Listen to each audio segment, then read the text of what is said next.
Assalamualaikum warahmatullahi wabarakatuh.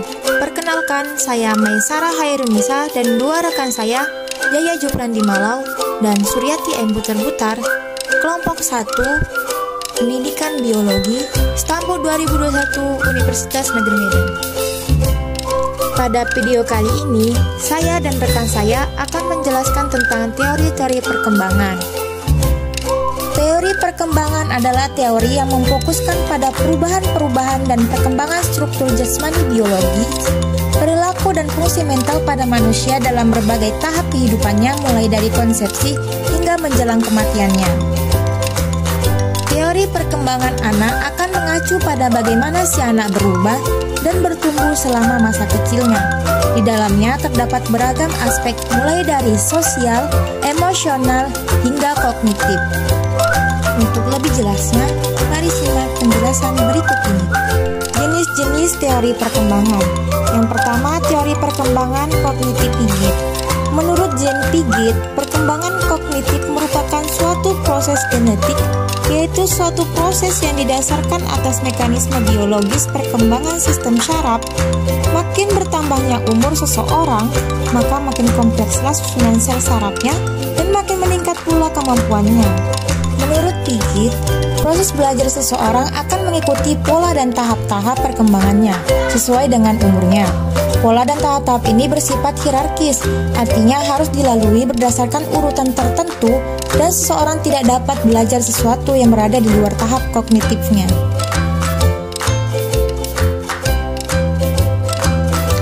Yang kedua, ada teori perkembangan psikoanalitik dari Freud. Menurut teori psikoanalitik Sigmund Freud, perkembangan anak terjadi dalam serangkaian tahap yang berfokus pada area kesenangan tubuh yang berbeda. Selama setiap tahap, anak menghadapi konflik yang memainkan peran penting dalam perkembangannya. Menurut Freud, kepribadian terdiri atas 3 sistem atau 3 aspek, yaitu yang pertama, ID, yaitu aspek biologis, yang kedua, ego, yaitu aspek psikologis, yang ketiga, ada superego, yaitu aspek sosiologis. Ketiga aspek itu masing-masing mempunyai fungsi, komponen, sifat, prinsip kerja, dan dinamikanya sendiri-sendiri. Yang ketiga, ada teori perkembangan psikoanalitik dari Erikson. Psikoanalitik Erikson lebih menekankan pengaruh sosial dalam kepribadian. Menurut Erikson, perkembangan manusia meliputi 8 tahap yang melintasi rentang kehidupan. Setiap tahap melibatkan orisinalitas yang kemudian disebut sebagai krisis dalam kepribadian. Secara umum, inti dari teorinya ini adalah yang pertama, perkembangan emosional sejajar dengan pertumbuhan fisik. Yang kedua, adanya interaksi antara pertumbuhan fisik dan perkembangan psikologis. Yang ketiga, adanya keteraturan yang sama antara pertumbuhan fisik dan perkembangan psikologis. Yang keempat, dalam menuju kedewasaan, perkembangan psikologis, biologis, dan sosial akan menyatu.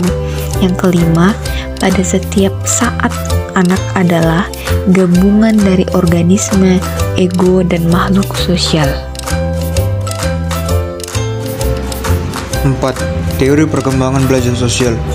Menurut Bandura, teori belajar sosial sering disebut sebagai jembatan antara teori behavioristik dan kognitivistik karena meliputi perhatian, memori, dan motivasi. Teori belajar sosial menjelaskan bahwa perilaku manusia mempunyai interaksi timbal balik yang berkesinambungan antara kognitif, perilaku, dan pengaruh lingkungan.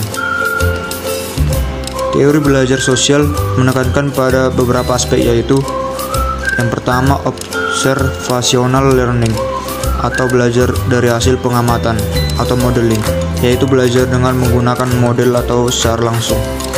Yang kedua, self-regulation atau regulasi diri, yaitu pengaturan diri dengan cara mengontrol tingkah laku kita sendiri.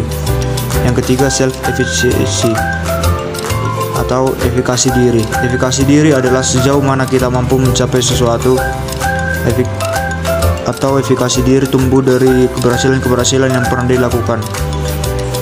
Yang keempat, reciprocal determinism atau faktor-faktor hubungan timbal balik. Kepribadian dianggap sebagai interaksi antara tiga komponen, yaitu lingkungan, perilaku, dan proses psikologi seseorang. Vicarious reinforcement variation yaitu menandai kita pengamat meningkatkan perilaku terhadap sesuatu yang pernah ia lihat dari orang lain. Akibat positif pengamatan yaitu bisa membantu memperbaiki perilaku yang kurang baik. 5. Teori perkembangan perseptual. Lev Vygotsky menekankan kalau perkembangan sosial manusia tidak bisa dipisahkan dari kegiatan sosial dan budaya. Dia berkata, perkembangan kognitif, psikomotorik, mental, dan afektif pada seorang anak sangat dipengaruhi oleh sosial budaya yang dia temukan di masyarakat.